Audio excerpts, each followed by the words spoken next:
You know that feeling? You walk into a room and your body answers before your mind does.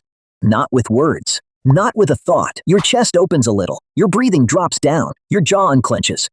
There is the way your shoulders drop when you walk into a room where every surface is clear. The table is empty except for one cup. The floor is open. The chair is not wearing yesterday's clothes. The sink is quiet. Nothing dramatic happened. No one gave you money. No one solved your problems. No one sent the apology you've been waiting for. But your nervous system acts like something has changed. Because something hasn't, and this is where most people misunderstand clean spaces. They think it is about being tidy, being disciplined, being the kind of person who owns matching containers and folds towels in thirds. It is not really about that. A clean space is not just an aesthetic. It is not just a background for your life. It is an input. Your brain is always reading the room, always. Even when you think you are ignoring it, especially then. The half-open drawer, the pile on the chair, the 5 objects on the counter that do not belong there, the mug by the bed, the charger tangled under the desk, the unopened mail with your name on it. Your conscious mind says, I'll deal with it later. Your brain says, unfinished, unfinished, unfinished, unfinished. And that matters, because your environment does not just sit there. It talks to you, quietly, repeatedly, all day. A messy room whispers tasks. A clean room whispers safety. That is the first layer. Visual cognitive load. In 2011, McMains and Kastner published work in the Journal of Neuroscience showing something very simple and very annoying if you have ever tried to focus inside a cluttered room. Objects compete for your attention, not metaphorically, literally. Your visual system has limited capacity. Your attention is not this endless spotlight you can aim anywhere you want. It is more like a small flashlight with weak batteries, and every object in the room is waving its hand. Look at me. No, look at me. No, look at me. Even if you are not looking at the pile of laundry in the corner, your brain still has to process that it exists. It still has to filter it out. It still has to decide over and over that the laundry is not the thing you are doing right now. That filtering has a cost. Small, but constant. This is why you can sit at a cluttered desk and feel tired before the work even begins. Nothing has happened yet. You have not written the email. You have not opened the spreadsheet. You have not made the call. But your brain has already been spending. A bill in the corner. A plate from last night. Sticky notes. Receipts, a book you meant to return. The water bottle with a missing cap, the wrapper you do not even remember leaving there. Tiny signals, tiny demands, tiny hooks in the mind. Clean space does not make you smarter. It gives your attention fewer enemies. That is why the silence of a clear surface can feel so strange, almost suspicious. Like a room holding its breath. The brain relaxes because there is less to suppress, less to manage, less low-level negotiation. You are not lazy for feeling overwhelmed by clutter. Your brain is doing extra work in a place that was supposed to help you recover. And then there is the second layer, control. Not control like perfection, not control like making your apartment look untouched by human life. That kind of control can become its own prison. This is different. This is the feeling that your actions still matter. Albert Bandura called it self-efficacy, the belief that you can produce an effect, that what you do changes what happens next. Julian Rotter talked about locus of control.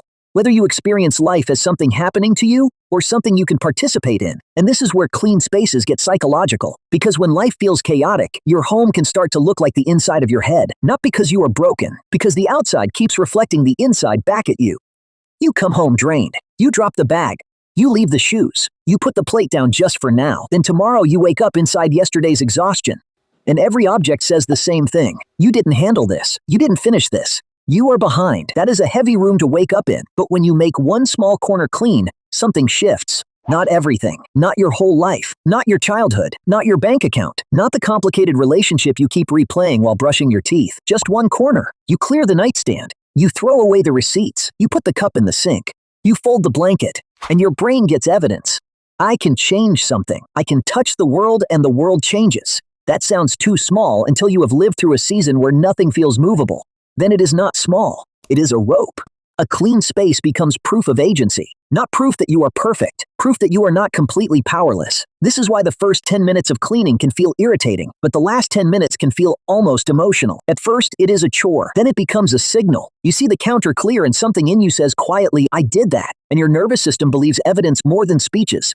You can tell yourself all day, I'm getting my life together. But a made bed tells the body faster. A cleared floor tells the body faster. An empty sink tells the body faster. Which brings us to the third layer, identity.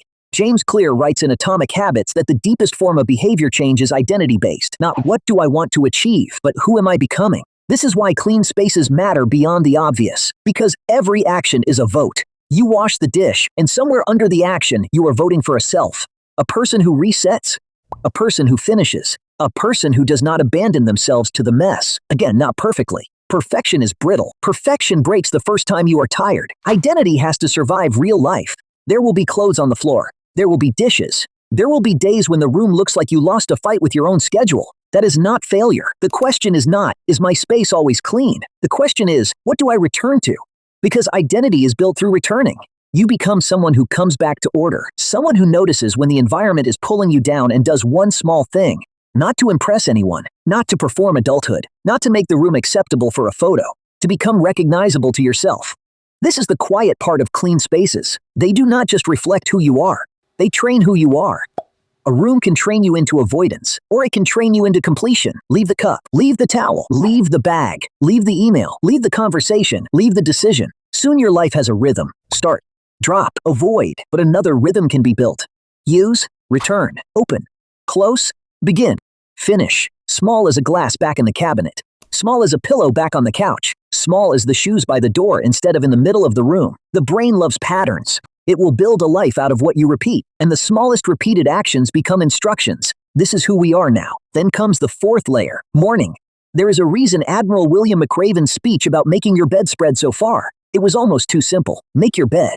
Start the day with a completed task. People mocked it because it sounded basic. But basic is not the same as shallow. The first action of the morning has a strange weight. Your brain is not fully armored yet. The day has not hardened around you.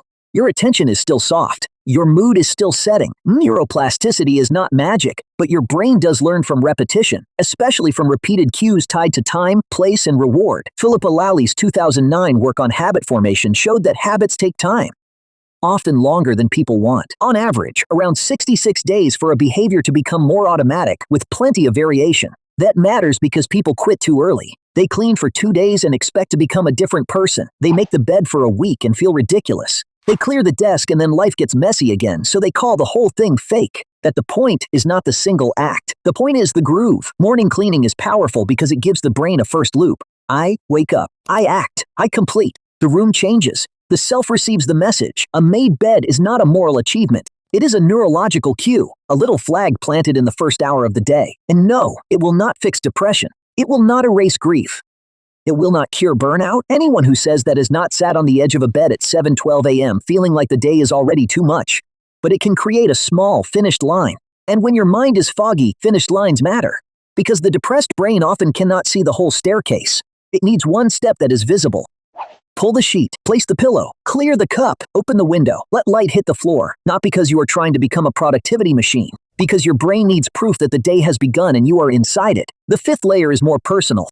Sensitivity. Elaine Aron's work in 1996 on the highly sensitive person gave language to something many people had felt but never had a clean label for. Some nervous systems take in more sound, more light, more facial expressions, more tension in a room, more emotional residue, more disorder. If you are highly sensitive, clutter may not feel like clutter. It may feel like noise. A crowded counter can feel loud. A messy bedroom can feel prickly. A room full of random objects can make you feel watched by responsibilities. And people who do not experience this will say, just ignore it. But you cannot ignore what your nervous system keeps processing. For some people, a clean space is not about preference. It is regulation. It is the difference between thinking clearly and feeling scattered for no clear reason. The difference between resting and pretending to rest while your eyes keep landing on unfinished things. This is why one person can work fine in chaos, while another person slowly shuts down inside it. Not weakness. Different thresholds, different nervous systems, different amounts of sensory input before the body says, enough. If you are sensitive, you may have spent years judging yourself for needing less visual noise. You might have called yourself picky, dramatic, too much. But there is nothing dramatic about needing an environment your brain can actually metabolize. A clean space gives the sensitive brain fewer edges to bump into. Soft light, open floor, a single candle, a chair that is just a chair, not a storage unit for guilt. Your body knows. It settles before you can explain why. And then the sixth layer, behavioral activation. This is where clean spaces connect to mood. Peter Lewinsohn's work, and later Jacobson's 1996 work around behavioral activation, helped shape a treatment idea that is almost painfully direct. When people are depressed, they withdraw from meaningful and rewarding activity. Then the withdrawal deepens the depression. So instead of waiting to feel better before acting, behavioral activation asks you to act in small, structured ways that can slowly bring reward back online. Not big inspiration, not a new personality. Action first. Mood later. This matters because cleaning is physical, visible, and completable. That combination is rare. A lot of modern life has no finish line. You answer emails and more arrive. You pay one bill and another appears. You scroll and the feed never ends. You work all day and somehow the work is still there. But a sink can be empty, a trash bag can be tied, a floor can be swept, a towel can be hung. You can see the before and after. That is powerful when your mind feels stuck. Cleaning gives you movement when thought has become a swamp. You do not need to believe in yourself to take out the trash. You just need to stand up, gather it, tie the bag, walk it out. And then, for a moment, there is less trash. The world is slightly different because you moved through it. That is behavioral activation in its most ordinary clothes. No dramatic breakthrough, no montage, no perfect playlist. Just your body doing one useful thing while your mind argues in the background. And sometimes the mind follows later, not always instantly, not like a switch, but you wash the plate. Then you wipe the counter. Then you open the blinds. Then you sit down and the room is not attacking you anymore. The mood does not become joy. Maybe it becomes tolerable. Sometimes tolerable is the doorway. This is why clean spaces can feel strangely healing. Not because the objects themselves have magic. Because they create a chain. Less visual load. More sense of control. A stronger identity. A morning cue. A regulated nervous system. A small action that can interrupt withdrawal. 6 layers, all hiding inside something as ordinary as clearing the table. And maybe this is why mess can hurt more than we admit. Not because mess makes you bad, because mess can become a silent archive of all the moments you felt too tired to return to yourself. The laundry from the week you were overwhelmed. The dishes from the night you could not make yourself care. The unopened mail from the month everything felt threatening. The clutter is not just stuff. Sometimes it is memory with edges. So be gentle with yourself. Do not turn clean spaces into another weapon. Do not stand in the middle of your room and use it as evidence against your worth. That misses the whole point. The point is not to become someone who never makes a mess. The point is to become someone who knows how to come back. Start with one surface. Not the whole house. Not the closet. Not the garage. Not the mythical life reset that begins at 5 a.m. with green juice and a new planner. One surface. The desk. The sink. The nightstand. The floor beside your bed. Take everything off. Put back only what belongs. Throw away one thing, return one thing, wipe the surface. Stop. Let your brain register it. Do not rush past the moment.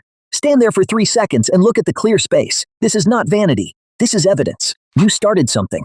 You finished it. And in a world that keeps pulling your attention apart, finishing one small thing is not small. It tells the brain there is still a line between chaos and choice. It tells the body there is somewhere to land. It tells the self quietly, without speeches, I can still make order here. That is why a clean room can feel like relief before you understand it. Your brain understood first. Your body understood first. The mind catches up later. So the next time you clear a counter or make the bed or wash the last dish, do not reduce it to chores. Something deeper is happening. You are lowering the noise. You are reclaiming a little control. You are casting a vote for the person you are becoming. You are giving the morning a shape. You are protecting a sensitive nervous system. You are moving before the mood arrives. And maybe, after all of that, you look around and realize the room feels different. Not perfect, just lighter. And maybe you feel different too. Not fixed. Just here. It was never about the dishes. It was about one small thing you started and finished.